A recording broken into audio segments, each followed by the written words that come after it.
Hello guys, welcome to my channel. Today we are going to see how to get the new scope dots in PUBG PC. I show you guys how to do it. You just need to press in keyboard page up and page down key in your keyboard to change this red dot. My personal favorite is this one. This looks amazing guys. I'm shooting for you guys. So fucking good.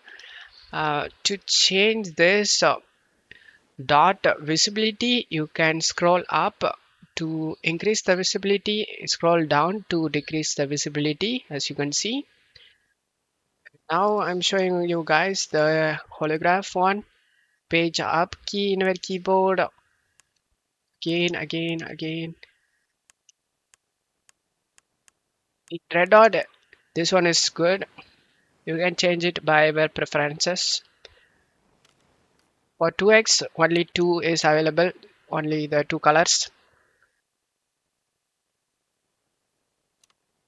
3x there are two colors, and 4x you can use this for sniper, and use this for spraying, and use this for DMR guns. As you can see, you can tap it like so good guys.